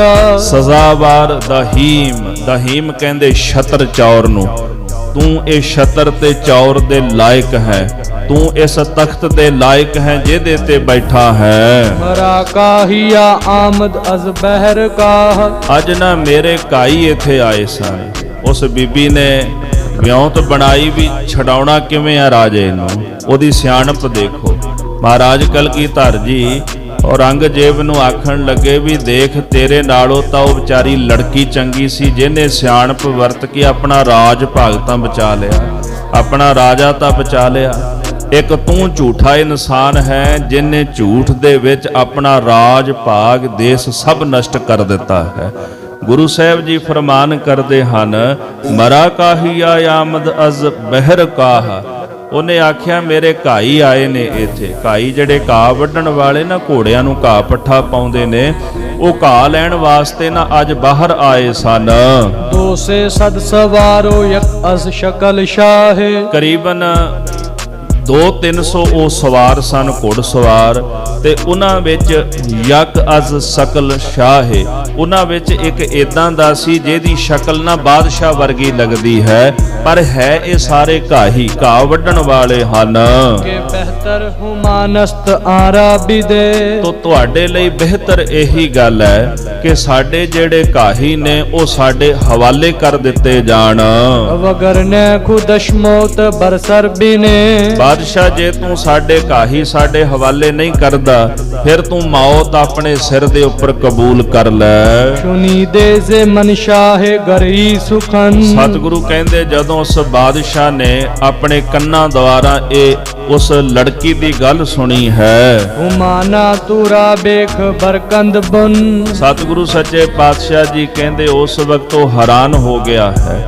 ਮਨ ਵਿੱਚ ਸੋਚਣ ਲੱਗਾ ਕਿ ਕਿਤੇ ਇਹ ਨਾ ਹੋਵੇ ਕਿ ਮੇਰੀ ਜੜ ਪੁੱਟੀ ਜਾਵੇ। ਉਹ ਲੜਕੀ ਆਖਣ ਲੱਗੀ, ਜੇ ਤੁਸੀਂ ਸਾਡੇ ਘਾਹੀ ਵਾਪਸ ਨਾ ਕੀਤੇ, ਹੁਮਾਨਾ ਤੋਰਾ ਬੇਖ ਬਰਕੰਦ ਬੁਨ, ਤੁਹਾਡੀ ਜੜ ਜਿਹੜੀ ਮੁੱਢ ਤੋਂ ਪੁੱਟ ਦਿੱਤੀ ਜਾਵੇਗੀ, ਤੁਹਾਡਾ ਨਾਸ਼ ਕਰ ਦਿੱਤਾ ਜਾਏਗਾ। ਸੁਨੀਦੀ ਸੁਖਨ ਸ਼ਾਹੇ ਫੌਲਾਦ ਤਨ। ਸਤਿਗੁਰੂ ਕਹਿੰਦੇ ਜਿਸ ਬਾਦਸ਼ਾਹ ਦਾ ਸਰੀਰ ਫੌਲਾਦ ਵਰਗਾ ਸੀਗਾ, ਬੜਾ ਤਾਕਤਵਰ ਸੀਗਾ, ਜਦੋਂ ਉਹਨੇ ਆਪਣੇ ਕੰਨਾਂ ਨਾਲ ਅਜਿਹੀ ਗੱਲ ਸੁਣੀ ਹੈ, ਬਲਰਜ਼ੀਦ ਬਰਖੁਦ ਚੁਬਰਗੇ ਸਮਨ। ਬਾਦਸ਼ਾਹ ਕਹਿੰਦੇ ਉਹਦਾ ਸਰੀਰ ਜਿਹੜਾ ਸੀ ਨਾ ਉਹ ਥਰ ਥਰ ਕੰਬਣ ਲੱਗ ਪਿਆ ਹੈ। ਚੁਨਾ ਜੰਗ ਕਰਦਨ ਇਆਂ ਕਾਹੀਆਂ। ਉਹਨੇ ਮਨ ਵਿੱਚ ਸੋਚਿਆ ਵੀ ਜਿਸ ਰਾਜੇ ਦੇ ਘਾਹੀ ਇਹੋ ਜਿਹਾ ਜੰਗ ਕਰਦੇ ਹਨ, ਨਾਦਾਨਮ ਮਗਰ ਸ਼ਾਹੇ ਬਾਸ਼ਦ ਜਵਾਨ। ਤੇ ਕਹਿੰਦੇ ਹਨ ਫਿਰ ਉਹ ਜਿਹੜਾ ਨੌਜਵਾਨ ਬਾਦਸ਼ਾਹ ਕਿੱਦਾਂ ਦਾ ਹੋਵੇਗਾ। ਨਾਦਾਨਮ, ਮੈਂ ਤਾਂ ਜਾਣਦਾ ਨਹੀਂ ਉਹਨੂੰ, ਵੀ ਜਿਹਦੇ ਘਾਈਆਂ ਨੇ ਇੰਨਾ ਭਿਅੰਕਰ ਜੰਗ ਕੀਤਾ ਵੀ ਸਾਰਾ ਕੁਝ ਮਿੱਟੀ 'ਚ ਹੀ ਮਿਲਾ ਦਿੱਤਾ ਹੈ, ਮੇਰੀਆਂ ਫੌਜਾਂ ਮਾਰ ਦਿੱਤੀਆਂ, ਭਾਵੇਂ ਜਿੱਤ ਹੋ ਗਈ ਮੇਰੀ, ਪਰ ਇੰਨਾ ਭਿਅੰਕਰ ਜੰਗ ਕੀਤਾ ਵੀ ਬਹੁਤ ਕੁਝ ਗਰਦ ਵਿੱਚ ਮਿਲਾ ਦਿੱਤਾ। ਜਿਸ ਰਾਜੇ ਦੇ ਘਾਹੀ ਇੰਨਾ ਭਿਅੰਕਰ ਜੰਗ ਕਰਦੇ, ਉਹ ਰਾਜਾ ਕਿਦਾਂ ਦਾ ਹੋਵੇਗਾ। ਨਾਦਾਨਮ ਕਸੇ ਸ਼ਾਹੇ ਹਸਤਸ਼ ਜਵਾਨ। ਸਾਧ ਸੰਗਤ ਜੀ ਉਹ ਮਨ ਵਿੱਚ ਸੋਚਦਾ ਹੈ ਕਿ ਮੈਂ ਨਹੀਂ ਜਾਣਦਾ ਕਿ ਉਹ ਬਾਦਸ਼ਾਹ ਨੌਜਵਾਨ ਕੈਸਾ ਬਾਦਸ਼ਾਹ, ਕਿੱਥੋਂ ਦਾ ਬਾਦਸ਼ਾਹ ਹੈ। ਕਿ ਮਾਰਾ ਬਗੀਰਤ ਸੇ ਮਾਇੰਦਰਾ। ਸਾਧ ਸੰਗਤ ਜੀ ਕਹਿੰਦਾ ਜੇ ਕਿਤੇ ਇਹ ਨਾ ਹੋਵੇ ਵੀ ਉਹ ਬਾਦਸ਼ਾਹ ਮੇਰੇ ਤੇ ਚੜ੍ਹਾਈ ਕਰ ਦੇ, ਤੇ ਜੇ ਚੜ੍ਹਾਈ ਕਰ ਦਿੱਤੀ ਉਹਨੇ, ਜੇ ਮਾਇੰਦਰਾ ਇੱਕ ਸ਼ਹਿਰ ਹੈ ਜੀ, ਇਹਨੂੰ ਮਾਜੰਦਰਾ ਵੀ ਕਹਿੰਦੇ ਨੇ। ਭਾਈ ਕਾਨ ਸਿੰਘ ਨਾਭਾ ਜ਼ਿਕਰ ਕਰਦੇ ਮਹਾਨ ਕੋਸ਼ ਵਿੱਚ, ਈਰਾਨ ਦੇ ਇਲਾਕੇ ਦਾ ਇੱਕ ਸ਼ਹਿਰ ਮੰਨਿਆ ਜਾਂਦਾ, ਔਰ ਇਹ ਬਾਦਸ਼ਾਹ ਉਸ ਇਲਾਕੇ ਦਾ ਬਾਦਸ਼ਾਹ ਸੀਗਾ। ਔਰ ਇਹਨੇ ਆਖਿਆ ਵੀ ਜੇ ਮੈਂ ਕਿਤੇ ਮਾਜੰਦਰਾ ਵੀ ਚਲਾ ਜਾਵਾਂ ਤੇ ਕਿਤੇ ਇਹ ਨਾ ਹੋਵੇ ਕਿ ਉਹ ਨੌਜਵਾਨ ਬਾਦਸ਼ਾਹ ਮੈਨੂੰ ਉੱਥੋਂ ਪਕੜ ਕੇ ਲੈ ਆਵੇ। ਜੇ ਪੇਸ਼ੀ ਨਹਿ ਸ਼ੈ ਵਜ਼ੀਰਾਂ ਬੁਖਾਨ। ਇਸ ਬਾਦਸ਼ਾਹ ਨੇ ਉਸੇ ਵਕਤ ਹੀ ਆਪਣੇ ਜਿਹੜੇ ਵਜ਼ੀਰ ਸਨ ਉਹਨਾਂ ਨੂੰ ਪੇਸ਼ ਕੀਤਾ, ਉਹਨਾਂ ਨੂੰ ਕੋਲ ਬੁਲਾਇਆ ਹੈ। ਸੁਕਨ ਹਾਏ ਪੋਸ਼ੀ ਦਹੇ ਬਾਓ ਬਿਰਾਨ। ਉਹਨਾਂ ਦੇ ਕੋਲ ਬਹਿ ਕਰਕੇ ਨਾ ਫਿਰ ਗੁਪਤ ਸਲਾਹ ਕਰਨ ਲੱਗ ਪਿਆ। ਆਪਸ ਦੇ ਵਿੱਚ ਮਿਲ ਕੇ ਵਜ਼ੀਰ ਰਾਜੇ ਸਲਾਹ ਕਰਦੇ ਨੇ ਵੀ ਕੀ ਕੀਤਾ ਜਾਏ, ਵੀ ਇਹਨਾਂ ਨੂੰ ਛੱਡਿਆ ਜਾਏ ਕਿ ਜਾਂ ਇਹਨਾਂ ਨੂੰ ਆਪਣੇ ਪਾਸ ਕੈਦ ਵਿੱਚ ਰੱਖਿਆ ਜਾਵੇ। ਦੀਦੀ ਚੁਨਾ ਕਾਹੀਆਂ ਜੰਗ ਕਰਦਾ। ਬਾਦਸ਼ਾਹ ਆਖਣ ਲੱਗਾ ਵਜ਼ੀਰਾਂ ਨੂੰ ਕਿ ਤੂੰ ਦੀਦੀ, ਤੁਸੀਂ ਦੇਖਿਆ ਹੈ ਕਿ ਇਹਨਾਂ ਘਾਈਆਂ ਨੇ ਕਿਹੋ ਜਿਹਾ ਜੰਗ ਕੀਤਾ ਹੈ। ਕਿ ਅਜ਼ ਮੁਲਕ ਯਜ਼ਦਾ ਬਰਾਬੁਰਦ ਕਰਦਾ। ਕਹਿੰਦਾ ਹੈ ਕਿ ਉਸ ਖੁਦਾ ਨੇ ਇਹਨਾਂ ਦੇ ਉੱਪਰ ਇਹੋ ਜੀ ਕਿਰਪਾ ਕੀਤੀ, ਉਹਦਾ ਬਣਾਇਆ ਹੋਇਆ ਮੁਲਕ ਜਿਹੜਾ ਸੀ ਇਹਨਾਂ ਨੇ ਗਰਦ ਵਿੱਚ ਮਿਲਾ ਦਿੱਤਾ, ਮਿੱਟੀ 'ਚ ਮਿਲਾ ਦਿੱਤਾ ਹੈ। ਮੁਬਾਦਾ ਕੁਨਦ ਤਾਕਤ ਬਰ ਮੁਲਕ ਸਖਤਾ। ਕਹਿੰਦਾ ਮੁਬਾਦਾ ਕੁਨਦ ਤਾਕਤ, ਵੀ ਖੁਦਾ ਨਾ ਕਰੇ, ਰੱਬ ਨਾ ਕਰੇ। ਇਹ ਮੁਬਾਦਾ ਦਾ ਭਾਵ ਵੀ ਰੱਬ ਨਾ ਕਰੇ। ਆਮ ਕਰਕੇ ਲੋਕ ਇਹ ਸ਼ਬਦ ਵਰਤਦੇ ਵੀ ਰੱਬ ਨਾ ਹੀ ਕਰੇ। ਤੋ ਸਾਧ ਸੰਗਤ ਰੱਬ ਨੇ ਤਾਂ ਉਹ ਕਰਨਾ ਵੀ ਜੋ ਉਹਨੂੰ ਭਾਉਣਾ ਹੈ। ਉਹ ਸਾਡੇ ਕਹਿਣ ਨਾਲ ਤਾਂ ਕੁਝ ਹੋਣਾ ਨਹੀਂ। ਕਈ ਵਾਰੀ ਆਪਾਂ ਅਗਲੇ ਨੂੰ ਗੱਲ ਕਹਿਣੀ ਵੀ ਹੁੰਦੀ, ਕਹਿ ਵੀ ਦਿੰਦੇ ਆ, ਨਾਲ ਇਹ ਵੀ ਕਹਿ ਦਿੰਦੇ ਆ ਵੀ ਰੱਬ ਨਾ ਕਰੇ। ਵੀ ਉਹਨੇ ਹੁਣ ਸਾਡੀ ਗੱਲ ਤਾਂ ਮੰਨਣੀ ਨਹੀਂ। ਪੂਛ ਨਾ ਵੀ ਉਹ ਮਸਲਤ ਧਰੈ, ਜੋ ਕੁਛ ਕਰੈ ਸੋ ਆਪੇ ਕਰੈ। ਕਿਸੇ ਦੂਜੇ ਕੋਲੋਂ ਸਲਾਹ ਲੈ ਕੇ ਤਾਂ ਕੁਝ ਵਾਹਿਗੁਰੂ ਕਰਦਾ ਨਹੀਂ, ਜੋ ਉਹਨਾਂ ਕਰਨਾ ਹੁੰਦਾ ਉਹ ਆਪੇ ਹੀ ਕਰ ਲੈਂਦੇ ਨੇ, ਕਿਸੇ ਕੋਲੋਂ ਸਲਾਹ ਲੈਣ ਦੀ ਲੋੜ ਨਹੀਂ। ਤੋ ਮਨੁੱਖ ਦੀ ਜਿਹੜੀ ਆਦਤ ਹੈ ਨਾ, ਇਹ ਦੋਗਲਾਪਣ ਜਿਹੜਾ ਹੈ ਇਹ ਬੰਦੇ ਦੇ ਅੰਦਰ ਹੈ, ਵੀ ਦੂਜੇ ਪਾਸੇ ਕਹੀ ਜਾਣਾ ਵੀ ਰੱਬ ਨਾ ਇਦਾਂ ਕਰੇ ਜੇ ਇਦਾਂ ਹੋ ਜਾਏ। ਦੋਨੇ ਪਾਸੇ ਤੀਰ ਮਾਰ ਜਾਂਦੇ ਨੇ। ਤੋ ਮਹਾਰਾਜ ਸੱਚੇ ਪਾਤਸ਼ਾਹ ਕਹਿੰਦੇ, ਉਹ ਰਾਜਾ ਵੀ ਕਹਿਣ ਲੱਗਾ, ਮੋਬਾਦਾ ਕੁਨਦ ਤਖਤ ਬਰ ਮੁਲਕ ਸਖਤ। ਕਿਤੇ ਨਾ ਹੋਵੇ ਕਿ ਰੱਬ ਨਾ ਕਰੇ ਕਿ ਉਹ ਜਿਹੜਾ ਰਾਜਾ ਮੇਰੇ ਦੇਸ਼ ਤੇ ਹਮਲਾ ਕਰ ਦੇਵੇ ਤੇ ਮੇਰੇ ਲਈ ਫਿਰ ਬੜੀ ਗੱਲ ਔਖੀ ਹੋ ਜਾਵੇਗੀ। ਤੇ ਹਮ ਕਾਹੀਆਰਾ ਅਜ਼ਾਨੇਕ ਬਖਤਾ। ਸਾਧ ਸੰਗਤ ਜੀ ਉਹਨੇ ਆਖਿਆ ਕਿ ਇਹ ਜਿਹੜਾ ਨੇਕ ਇਨਸਾਨ ਆਇਆ ਨਾ, ਇਹਦੇ ਘਾਈ ਇਹਨੂੰ ਵਾਪਸ ਕਰ ਦਿਓ। ਹੁਮਾ ਸ਼ਾਹੇ ਮਹਿਬੂਸ਼ੀਆ ਪੇਸ਼ ਖਾਨ। ਉਸੇ ਵਕਤ ਬਾਦਸ਼ਾਹ ਨੇ ਆਖਿਆ, ਜਾਓ ਜਾ ਕੇ ਉਹਨਾਂ ਘਾਈਆਂ ਨੂੰ ਲੈ ਕੇ ਆਓ, ਮੇਰੇ ਸਾਹਮਣੇ ਪੇਸ਼ ਕੀਤਾ ਜਾਏ। ਐਸਾ ਉਹਨੇ ਫਰਮਾਨ ਜਾਰੀ ਕੀਤਾ ਹੈ। ਹਵਾਲੇ ਨਮੂਦਸ਼ ਕੇ ਔਰਾ ਨਿਸ਼ਾਨ। ਸਾਧ ਸੰਗਤ ਜੀ ਜਿਹੜੀ ਉਹ ਲੜਕੀ ਸੀ ਕਿ ਔਰਾ ਨਿਸ਼ਾਨ ਮਰਦਾਵਾ ਭੇਖ ਦੇ ਵਿੱਚ ਸੀ, ਉਹਨੂੰ ਆਖਿਆ ਵੀ ਤੂੰ ਸਾਡੇ ਕੋਲ ਬਹਿ ਜਾ, ਉਹਨੇ ਤੇਰੇ ਘਾਈ ਜਿਹੜੇ ਨੇ ਉਹ ਲਿਆ ਕੇ ਤੈਨੂੰ ਦੇ ਦਿੱਤੇ ਜਾਣਗੇ। ਤੋ ਆਜ਼ਾਦ ਗਸਤੀ ਅਜ਼ੀ ਸਹਿਲ ਚੀਜ਼। ਸਾਧ ਸੰਗਤ ਜੀ ਕਹਿੰਦੇ ਉਸ ਲੜਕੀ ਨੇ ਆਖਿਆ, ਹੇ ਬਾਦਸ਼ਾਹ ਤੂੰ ਬੜਾ ਹੀ ਉੱਤਮ ਭਾਗਾ ਵਾਲਾ, ਸ੍ਰੇਸ਼ਟ ਭਾਗਾ ਵਾਲਾ ਹੈ, ਔਰ ਤੂੰ ਇਹੋ ਜਿਹਾ ਕੰਮ ਕੀਤਾ ਵੀ ਸਾਡੇ ਘਾਈ ਸਾਡੇ ਹਵਾਲੇ ਕਰ ਦਿੱਤੇ ਹਨ। ਅਜ਼ੀਂ ਸਹਿਲ ਚੀਜ਼। ਹੁਣ ਉਹ ਰਾਜਾ ਵੀ ਸਹਿਜੇ ਇਹੋ ਜਿਹਾ ਕੰਮ ਕਰਕੇ ਅੰਦਰੋਂ ਸੌਖਾ ਹੋ ਗਿਆ। ਉਹਦਾ ਵੀ ਜੀ ਨਹੀਂ ਸੀ ਕਰਦਾ ਵੀ ਮੈਂ ਕਿਸੇ ਨਾਲ ਜੰਗ ਕਰਾਂ। ਕਹਿੰਦਾ ਚੰਗਾ ਇਹੀ ਹੈ ਵੀ ਇਹਨਾਂ ਦੇ ਘਾਈ ਵਾਪਸ ਮੋੜ ਦਿਓ ਤੇ ਸੁੱਖ ਦੇ ਨਾਲ ਆਪਣਾ ਰਾਜ ਕਰੋ। ਬਗੀਰੇ ਬਿਰਾਦਰ ਤੋਂ ਅਜ਼ਜਾ ਅਜ਼ੀਜ਼। ਉਹਨੇ ਆਖਿਆ ਕਿ ਅਜ਼ਜ਼ਾਂ ਅਜ਼ੀਜ਼, ਤੂੰ ਮੇਰਾ ਪਿਆਰੇ ਤੋਂ ਪਿਆਰਾ ਬਿਰਾਦਰ ਭਰਾ ਹੈ। ਆ ਫੜ, ਮੈਂ ਤੇਰੇ ਜਿਹੜੇ ਘਾਈ ਨੇ ਇਹ ਛੱਡ ਦਿੱਤੇ ਹਨ। ਜ਼ਨੇ ਪੇਚ ਦਸਤਾਰ ਰਾਤਾਬ ਦਾ। ਇਹ ਗੱਲ ਸੁਣਦਿਆਂ ਸਾਰੋ ਲੜਕੀ ਉੱਠ ਖਲੋਤੀ। ਉਹਨੇ ਉੱਠਦਿਆਂ ਸਾਰ ਕਹਿੰਦੇ ਦਸਤਾਰ ਦੇ ਜਿਹੜੇ ਪੇਚ ਸਨ ਉਹ ਘੁੱਟ ਕੇ ਬੰਨ ਲਏ। ਇੱਕ ਪੇਚ ਜਿਹੜਾ ਮੂੰਹ ਦੇ ਉੱਤੇ ਲਪੇਟ ਲਿਆ ਹੈ। ਤੇ ਗਰਦਸਤ ਬਰਮੁਸ਼ਤ ਤੇ ਗਸ਼ਨੇਹਾ। ਮਹਾਰਾਜ ਕਹਿੰਦੇ ਇੱਕ ਹੱਥ ਦੇ ਨਾਲ ਉਹਨੇ ਦਸਤਾਰ ਨੂੰ ਕੁੱਟਿਆ ਤੇ ਦੂਜੇ ਹੱਥ ਦੇ ਵਿੱਚ ਉਹਨੇ ਤੇਗ ਦਾ ਮੁੱਠਾ ਫੜ ਲਿਆ ਹੈ। ਬੇਜ਼ਦ ਤਾਸ਼ੀਆਂ ਨੇ ਬਾਹਰ ਚਾਰ ਚਾਰ। ਉਹ ਜਿਹੜੇ ਸਿਪਾਹੀ ਸਨ ਨਾ, ਜਿਹੜੇ ਗ੍ਰਿਫਤਾਰ ਕੀਤੇ ਸਨ ਤੇ ਬਾਦਸ਼ਾਹ ਸੀ ਨਾਲ, ਉਹਨੇ ਕੋਰੜਾ ਲੈ ਕੇ ਨਾ 3-3 4-4 ਉਹਨਾਂ ਨੂੰ ਕੋਰੜੇ ਮਾਰੇ ਹਨ। ਗੁਫਤਾ ਕੇ ਏ ਬੇਖਬਰ ਬੇਮੁਹਾਰ। ਆਖਣ ਲੱਗੀ, ਬੇਅਕਲੋ ਬੇਖਬਰੋ, ਤੁਹਾਨੂੰ ਪਤਾ ਨਹੀਂ ਵੀ ਇੱਥੇ ਘਾ ਕੋਈ ਨਹੀਂ। ਹੁਣ ਗੱਲ ਤਾਂ ਵਾਕਿਆ ਸਹੀ ਸੀ, ਬਣਾਇਆ ਤੇ ਉਹਨੇ ਬਹਾਨਾ ਹੀ ਨਾ। ਉਹ ਜਿੱਥੇ ਆਈ ਸੀ ਤੇ ਜਿੱਥੇ ਇਸ ਰਾਜੇ ਨੇ ਜੰਗ ਕੀਤਾ, ਜਿੱਥੋਂ ਗ੍ਰਿਫਤਾਰ ਹੋਇਆ, ਉਥੇ ਰੇਤ ਤੇ ਮਾਰੂਥਲ ਸੀ ਤੇ ਜੰਗਲ ਸੀਗਾ, 4 ਚਫੇਰੇ। ਉਥੇ ਬਹੁਤਾ ਘਾਹ ਕੋਈ ਨਹੀਂ ਸੀ। ਉਹ ਆਖਣ ਲੱਗੀ ਵੀ ਇੱਥੇ ਕੀ ਕਰਨ ਵਾਸਤੇ ਤੁਸੀਂ ਆਏ ਸੀ? ਇੱਥੇ ਤਾਂ ਘਾਹ ਹੀ ਕੋਈ ਨਹੀਂ, ਤੁਹਾਨੂੰ ਬੇਅਕਲੋ ਇੱਥੇ ਕਿਹਨੇ ਭੇਜਿਆ ਹੈ? ਕਿਆਮਤ ਦਰੀਜਾ ਵਜ਼ਾ ਕਾਹੇ ਨੇਸਤ। ਆਖਦੀ ਵਜ਼ਾ ਕਾਹਾ ਨੇਸਤ, ਦੱਸੋ ਕਿੱਥੇ ਆ ਘਾਹ? ਇੱਥੇ ਤੇ ਕਿਤੇ ਘਾਹ ਨਜ਼ਰ ਨਹੀਂ ਆਉਂਦਾ, 4 ਚਫੇਰੇ ਰੇਤ ਹੀ ਰੇਤ ਹੈ। ਇੱਥੇ ਤੁਸੀਂ ਕੀ ਕਰਨ ਆਏ ਸੀ? ਇਜ਼ਦ ਗਵਾ ਅਸਤ ਯਜ਼ਦਾ ਯਕੇਸਤ। ਉਹ ਆਖਦੀ ਜ਼ਜ਼ਦਾ ਯਕੇਸਤ, ਜੋ ਇੱਕ ਰੱਬ ਹੈ, ਇਸ ਗੱਲ ਦਾ ਉਹ ਗਵਾਹ ਹੈ, ਮੇਰੀ ਗੱਲ ਦਾ ਗਵਾਹ ਹੈ ਵੀ ਜਿੱਥੇ ਤੁਸੀਂ ਘਾਹ ਲੈਣ ਆਏ ਹੋ ਉੱਥੇ ਘਾਹ ਕੋਈ ਨਹੀਂ। ਦਰੋਗੇ ਮਰਾਬਰ ਗਫੂਰੇ ਗੋਆ ਹਸਤਾ। ਸਤਿਗੁਰੂ ਕਹਿੰਦੇ ਫਿਰ ਉੱਥੋਂ ਉਹਨਾਂ ਘਾਈਆਂ ਨੂੰ ਨਾਲ ਲੈ ਕੇ ਨਾ ਵਾਪਸ ਚੱਲ ਪਈ ਤੇ ਵਾਪਸ ਚਲਦੀ ਚਲਦੀ ਫਿਰ ਆਖਣ ਲੱਗੀ, ਦਰੋਗੇ ਮਰਾਬਰ ਗਫੂਰੇ ਗੁਹਾਸਤ। हे ਅਕਾਲ ਪੁਰਖ, ਮੈਂ ਝੂਠ ਮਾਰਿਆ, ਇਹ ਬਹੁਤ ਵੱਡਾ ਮੈਂ ਝੂਠ ਮਾਰਿਆ ਹੈ, ਮੈਨੂੰ ਮਾਫ ਕਰ ਦਈ ਕਿ ਮੈਂ ਝੂਠ ਬੋਲਿਆ। ਵੈਸੇ ਮਨੁੱਖ ਜੇ ਕਿਸੇ ਭਲੇ ਦੀ ਖਾਤਰ, ਦੂਜੇ ਦੇ ਭਲੇ ਦੀ ਖਾਤਰ ਅਗਰ ਝੂਠ ਬੋਲੇ ਤੇ ਸ਼ਾਸਤਰ ਕਹਿੰਦੇ ਉਹ ਝੂਠ ਜਿਹੜਾ ਹੈ ਉਹ ਸੱਚ ਵਰਗਾ ਹੈ। ਜਦੋਂ ਅਸੀਂ ਕਿਸੇ ਦਾ ਭਲਾ ਕਰਨੇ ਆ ਨਾ, ਕਿਸੇ ਦਾ ਭਲਾ ਕਰਨ ਵੇਲੇ ਕਈਆਂ ਨੂੰ ਆਦਤ ਹੁੰਦੀ ਹੈ ਜੀ ਅਸੀਂ ਤਾਂ ਬੜੇ ਸੱਚੇ ਆ ਜੀ। ਉਹ ਸੱਚੇ ਨਹੀਂ ਹੁੰਦੇ, ਬਲਕਿ ਉਹ ਦੂਜਿਆਂ ਦੇ ਪ੍ਰਤੀ ਈਰਖਾ ਹੁੰਦੀ ਹੈ ਵੀ ਉਹਨਾਂ ਦੂਜਿਆਂ ਦਾ ਮਾੜਾ ਕਰਨਾ ਹੁੰਦਾ, ਵੀ ਇਹਨੂੰ ਸਜ਼ਾ ਮਿਲੇ, ਇਹਦੀ ਨੌਕਰੀ ਚਲੀ ਜਾਏ, ਇਹਨੂੰ ਕੰਮਕਾਰ 'ਚ ਘਾਟਾ ਪੈ ਜਾਏ, ਇਹਦਾ ਨੁਕਸਾਨ ਹੋ ਜਾਏ ਜੇ ਅਸੀਂ ਜੀ ਸੱਚ ਬੋਲਦੇ ਹਾਂ। ਤੋ ਉਹ ਜਿਹੜਾ ਸੱਚ ਕੋਈ ਸੱਚ ਨਹੀਂ ਰਹਿੰਦਾ, ਬਲਕਿ ਉਹ ਤਾਂ ਇੱਕ ਪਾਪ ਬਣ ਜਾਂਦਾ ਹੈ। ਸੱਚ ਹਿਰਦੇ ਵਿੱਚ ਹੋਵੇ, ਰਸਨਾ ਤੇ ਸੱਚ ਹੋਵੇ, ਪਰ ਜਿੱਥੇ ਵੇਖੋ ਕਿ ਕਿਸੇ ਗਰੀਬ ਦਾ ਬੁਰਾ ਹੋ ਰਿਹਾ ਹੈ, ਕਿਸੇ ਗਰੀਬ ਦਾ ਨੁਕਸਾਨ ਹੋ ਰਿਹਾ ਹੈ, ਕਿਸੇ ਜਗ੍ਹਾ ਤੇ ਕੋਈ ਮਜ਼ਲੂਮ ਹੈ, ਉਹਨੂੰ ਕਿਸੇ ਤਰ੍ਹਾਂ ਦਾ ਨੁਕਸਾਨ ਹੋ ਰਿਹਾ ਹੈ, ਉਥੇ ਝੂਠ ਬੋਲਦੇ ਹੋ, ਉਹ ਝੂਠ ਵੀ ਜਿਹੜਾ ਹੁੰਦਾ ਹੈ ਉਹ ਹਮੇਸ਼ਾ ਸੱਚ ਦੇ ਸਮਾਨ ਹੀ ਮੰਨਿਆ ਜਾਂਦਾ ਹੈ। ਇਸ ਵਾਸਤੇ ਸ਼ਾਸਤਰ ਵੀ ਇਹ ਗੱਲ ਕਹਿੰਦੇ ਨੇ, ਸੱਚ ਬੋਲੋ ਆਪਣੇ ਲਈ, ਆਪਣੇ ਗੁਨਾਹ ਕਬੂਲ ਕਰੋ। ਇਹ ਆਖੋ ਵੀ ਵਾਕਿਆ ਮੈਂ ਗੁਨਾਹਗਾਰ ਹਾਂ, ਇੱਥੇ ਸੱਚ ਬੋਲੋ।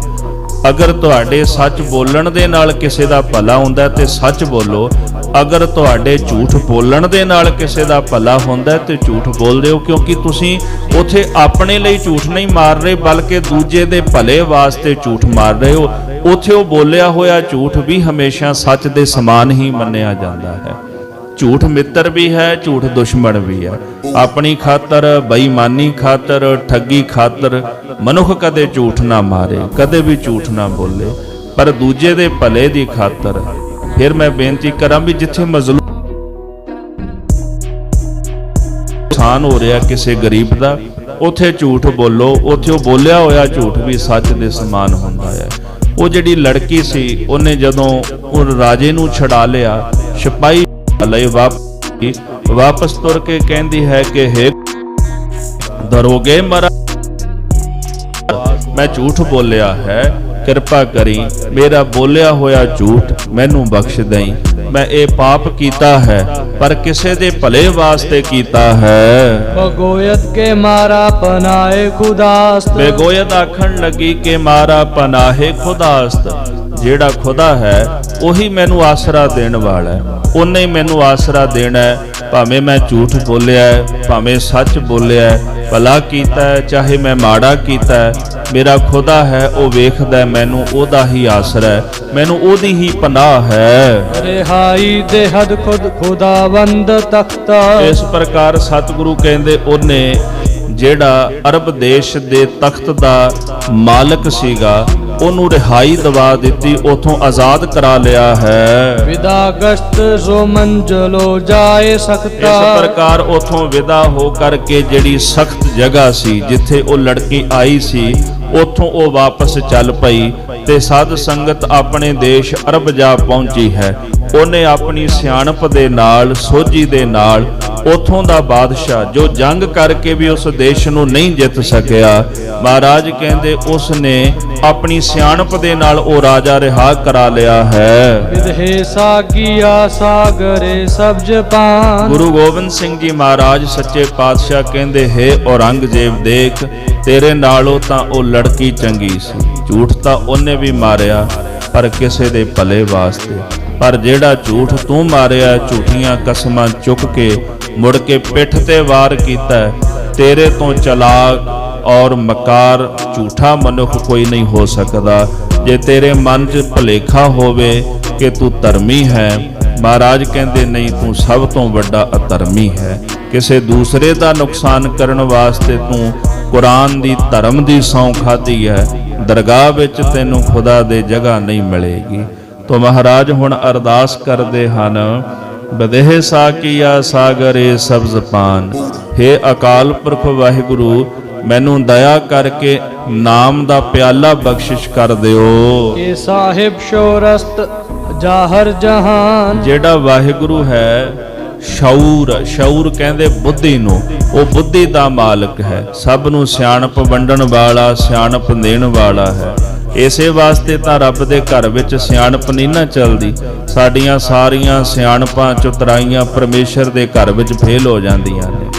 ਮਹਾਰਾਜ ਗੁਰਬਾਣੀ ਵਿੱਚ ਫਰਮਾਨ ਕਰਦੇ ਨੇ, ਅਵਰ ਸਿਆਣਪ ਸਗਲੀ ਜਮ ਡਾਨੈ। ਜਿਹੜੀ ਸਾਡੀ ਹੋਰ ਸਿਆਣਪ ਹੈ ਨਾ, ਇਹਨੂੰ ਫਿਰ ਜਮਦੂਤ ਡਾਂਡੀ ਦਿੰਦੇ ਨੇ, ਜਿਹੜੀ ਅਸੀਂ ਹੋਰ ਸਿਆਣਪ ਆਪਣੇ ਅੰਦਰ ਰੱਖਦੇ ਹਾਂ। ਜਿਹੜੀ ਸਾਡੀ ਸਿਆਣਪ ਹੈ, ਇਹਦੇ ਕਰਕੇ ਡੰਡ ਮਿਲਦਾ ਹੀ ਮਿਲਦਾ ਹੈ। ਸੋ ਜਿਹੜਾ ਆਪਣੇ ਆਪ ਨੂੰ ਜ਼ਿਆਦਾ ਸਿਆਣਾ ਸਮਝਦਾ ਹੈ, ਉਹ ਹਮੇਸ਼ਾ ਹੀ ਮਾਰ ਖਾਂਦਾ ਹੈ। ਚਤੁਰਾਈ ਸਿਆਣਪਾਂ ਕਿਤੇ ਕਾਮ ਨਾ ਆਈ ਹੈ। ਪਰਮੇਸ਼ਰ ਦੇ ਘਰ ਵਿੱਚ ਚਤੁਰਾਈ ਤੇ ਸਿਆਣਪ ਜਿਹੜੀ ਹੈ, ਉਹ ਕਿਸੇ ਕੰਮ ਨਹੀਂ ਆਉਂਦੀ। ਆਪਸ ਕੋ ਜੋ ਜਾਣੈ ਨੀਚਾ ਮਹਾਰਾਜ ਕਹਿੰਦੇ ਜਿਹੜਾ ਆਪਣੇ ਆਪ ਨੂੰ ਨੀਵਾਂ ਕਰਕੇ ਜਾਣਦਾ, ਆਪਸ ਕੋ ਜੋ ਜਾਣੈ ਨੀਚਾ ਸੋਊ ਗਨੀਆਂ ਸਭ ਤੇ ਉੱਚਾ। ਜਿਹੜਾ ਨਿਮਰਤਾ ਰੱਖ ਕੇ ਵਾਹਿਗੁਰੂ ਦੇ ਘਰ ਦੇ ਵਿੱਚ ਆ ਜਾਂਦਾ, ਉਹ ਸਭ ਤੋਂ ਉੱਚਾ ਕਰਕੇ ਮੰਨਿਆ ਜਾਂਦਾ ਹੈ। ਤੇ ਜਿਹਨੇ ਇਹ ਧਾਰਨ ਕਰ ਲਿਆ ਵੀ ਮੇਰੇ ਤੋਂ ਸਿਆਣਾ ਕੋਈ ਨਹੀਂ, ਮੇਰੇ ਤੋਂ ਵੱਡਾ ਸੋਝੀਵਾਨ ਕੋਈ ਨਹੀਂ, ਫਿਰ ਉਹਨੂੰ ਇੱਥੇ ਮਾਣ ਸਤਿਕਾਰ ਨਹੀਂ ਮਿਲਦਾ, ਇੱਥੇ ਮਾਣ ਮਿਲਦਾ ਨਿਮਰਤਾਵਾਨ ਪੁਰਸ਼ ਨੂੰ। ਚੰਦੂ ਦੀ ਬੇਟੀ ਦਾ ਰਿਸ਼ਤਾ ਗੁਰੂ ਪੰਜਵੇਂ ਪਾਤਸ਼ਾਹ ਨੇ ਇਸੇ ਕਰਕੇ ਮੋੜਿਆ ਸੀ। ਜਦੋਂ ਰਿਸ਼ਤਾ ਹੋਇਆ ਨਾ, ਜਾ ਕੇ ਲਾਗੀਆਂ ਨੇ ਵਡਿਆਈ ਸਿਫਤ ਕੀਤੀ ਕਿ ਗੁਰੂ ਸਾਹਿਬ ਦੀ ਬੜੀ ਵੱਡੀ ਵਡਿਆਈ ਹੈ। ਉਹ ਈਰਖਾ ਦੇ ਵਿੱਚ ਆ ਗਿਆ, ਨਾਲ ਹੀ ਕਹਿ ਦਿੱਤਾ, ਆਖਦਾ ਵੀ ਤੁਸੀਂ ਚਵਾਰੇ ਦੀ ਇੱਟ ਮੋਰੀ ਨੂੰ ਲਾ ਕੇ ਆਏ ਹੋ। ਤਾਂ ਜਦੋਂ ਮਹਾਰਾਜ ਨੂੰ ਪਤਾ ਲੱਗਿਆ, ਸਤਿਗੁਰੂ ਕਹਿੰਦੇ ਤੂੰ ਬਣਿਆ ਰਹਿ ਚੁਬਾਰਾ, ਅਸੀਂ ਨੀਵੇਂ ਠੀਕ ਆ। ਗੁਰੂ ਨਾਨਕ ਸਾਹਿਬ ਦਾ ਘਰ ਨਿਮਰਤਾ ਵਾਲਿਆਂ ਦਾ ਘਰ ਹੈ, ਜਿਹੜਾ ਸਾਡੇ ਬਰਾਬਰ ਦਾ ਸਾਨੂੰ ਮਿਲੇਗਾ ਅਸੀਂ ਰਿਸ਼ਤਾ ਕਰ ਲਵਾਂਗੇ। ਉਸੇ ਵਕਤ ਹੀ ਇੱਕ ਸਿੱਖ ਉੱਠ ਖਲੋਤਾ, ਉਹਨੇ ਅਰਦਾਸ ਕੀਤੀ ਮਹਾਰਾਜ ਦੇ ਚਰਨਾਂ ਵਿੱਚ, ਤੇ ਮਾਤਾ ਦਮੋਦਰੀ ਜੀ ਦਾ ਰਿਸ਼ਤਾ ਜਿਹੜਾ ਸੀ ਗੁਰੂ ਹਰਗੋਬਿੰਦ ਸਾਹਿਬ ਸੱਚੇ ਪਾਤਸ਼ਾਹ ਨਾਲ ਕੀਤਾ। ਤਾਂ ਗੁਰੂ ਸਾਹਿਬ ਜੀ ਕਹਿੰਦੇ ਨੇ ਵੀ ਸਾਡੀ ਤਾਂ ਉਹਨਾਂ ਨਾਲ ਬਣ ਆਉਂਦੀ ਹੈ ਜਿਹੜੇ ਸਾਡੇ ਵਰਗੇ ਨੇ। ਇਹ ਨਿਮਾਣਿਆਂ ਨੂੰ ਮਾਣ ਦੇਣ ਵਾਲਾ ਘਰ ਹੈ, ਜਿਹੜੇ ਨਿਮਾਣੇ ਬਣ ਕੇ ਆਉਂਦੇ ਉਹ ਮਾਣ ਲੈ ਜਾਂਦੇ ਨੇ। ਇਸ ਵਾਸਤੇ ਜਿਹੜਾ ਪਰਮੇਸ਼ਰ ਆਪ ਬੁੱਧੀ ਦਾ ਸਿਆਣਪ ਦਾ ਮਾਲਕ ਹੈ, ਉਸ ਮਾਲਕ ਦੇ ਸਾਹਮਣੇ ਕਿਸੇ ਦੀ ਸਿਆਣਪ ਨਹੀਂ ਚੱਲਦੀ। ਤੋ ਸਾਹਿਬ ਜੀ ਫਰਮਾਨ ਕਰਦੇ ਹਨ ਕਿ ਸਾਹਿਬ ਸ਼ਊਰ ਅਸਤ ਜ਼ਾਹਰ ਜਹਾਨ, ਉਹ ਅਕਾਲ ਪੁਰਖ ਵਾਹਿਗੁਰੂ ਸਭ ਨੂੰ ਬੁੱਧੀ ਬਖਸ਼ਿਸ਼ ਕਰਨ ਵਾਲਾ, ਬੁੱਧੀ ਦਾ ਮਾਲਕ ਤੇ ਸਾਰੇ ਜਹਾਨ ਵਿੱਚ ਪ੍ਰਤੱਖ ਹੈ। ਵਿਦੇਸਾ ਕੀ ਆਜ਼ਾਮ ਫਰੀਜ਼ੋ ਹੈ ਰੰਗ। ਫਿਰ ਅਰਦਾਸ ਕਰਦੇ ਨੇ ਕਿ ਫਿਰੋਜ਼ੀ ਰੰਗ ਦਾ ਜਿਹੜਾ ਜਾਮ ਹੈ ਨਾ, ਯਾਨੀ ਨਾਮ ਦਾ ਪਿਆਲਾ ਹੈ, ਬਦੇਹ ਸਾਕੀਆ ਹੈ ਵਾਹਿਗੁਰੂ ਕਿਰਪਾ ਕਰਕੇ ਸਾਨੂੰ ਬਖਸ਼ਿਸ਼ ਕਰ ਦੇ। ਇਹ ਦਰ ਵਕਤ ਸ਼ਬਚੂ ਖੁਸ਼ੇ ਰੋਜ਼ ਜੰਗ, ਕਿਉਂਕਿ ਇਹ ਨਾਮ ਦਾ ਪਿਆਲਾ ਸਾਨੂੰ ਦਰ ਵਕਤ ਸ਼ਬ ਨਾਮ ਹੁੰਦਾ ਰਾਤ ਦਾ, ਸਾਨੂੰ ਇਹ ਰਾਤ ਦੇ ਵਕਤ ਵੀ ਨਾਮ ਦਾ ਪਿਆਲਾ ਚਾਹੀਦਾ ਹੈ। ਖੁਸ਼ੇ ਰੋਜ਼ ਜੰਗ, ਤੇ ਜਦੋਂ ਜੰਗ ਦਾ ਵਕਤ ਹੋਵੇ ਸਾਨੂੰ ਉਦੋਂ ਵੀ ਨਾਮ ਦਾ ਪਿਆਲਾ ਚਾਹੀਦਾ। ਭਾਵ ਕਿ ਦਿਨ ਰਾਤ ਤੇਰਾ ਨਾਮ ਜਪਦੇ ਰਹੀਏ, ਤੇ ਜਦੋਂ ਜੰਗ ਕਰਨ ਦਾ ਵੇਲਾ ਹੋਵੇ ਤੇ ਉਦੋਂ ਜੰਗ ਦੇ ਵਕਤ ਵੀ ਤੁਹਾਡਾ ਨਾਮ ਜਪਦੇ ਜਪਦੇ ਸੰਸਾਰ ਤੋਂ ਕੂਚ ਕਰ ਜਾਈਏ। ਤੋ ਤੁਹਾਡਾ ਨਾਮ ਜਿਹੜਾ ਮੇਰੇ ਜੀਵਨ ਦਾ ਆਧਾਰ ਆਸਰਾ ਹੈ। ਸੋ ਇੱਥੇ ਹੀ ਇਹ ਜਿਹੜੀ ਛੇਵੀਂ ਹਕਾਇਤ ਹੈ ਇਹਦੀ ਸੰਪੂਰਨਤਾ ਹੈ। ਕੱਲ ਆਪਾਂ ਸੱਤਵੀਂ ਜਿਹੜੀ ਹਕਾਇਤ ਹੈ ਉਹ ਸਰਵਣ ਕਰਾਂਗੇ। ਇਹਦੇ ਅੰਦਰ ਵੀ ਮਹਾਰਾਜ ਕਲਗੀਧਰ ਜੀ ਨੇ ਇੱਕ ਕਹਾਣੀ ਲਿਖ ਕੇ ਔਰੰਗਜ਼ੇਬ ਬਾਦਸ਼ਾਹ ਨੂੰ ਉਹਦੇ ਕੀਤੇ ਹੋਏ ਜ਼ੁਲਮ ਤੇ ਕੀਤੇ ਪਾਪ ਦੀ ਸੋਝੀ ਬਖਸ਼ਿਸ਼ ਕੀਤੀ ਹੈ। ਸਮੇਂ ਦੇ ਲਿਹਾਜ਼ ਨਾਲ ਸਮਾਪਤੀ ਹੈ ਜੀ। ਵਿਚਾਰਾਂ ਕਰਦਿਆਂ ਹੋਈਆਂ ਬੇਅੰਤ ਪ੍ਰਕਾਰ ਦੀਆਂ ਭੁੱਲਾਂ ਦੀ ਖਿਮਾ ਕਰਨੀ ਜੀ। ਹਾਂਜੀ। विदेसा की आजाम फिरोज है रंग, के दर वक्त शबचू खुशे रोज जंग। वाहिगुरु जी का खालसा, वाहिगुरु जी की फतेह।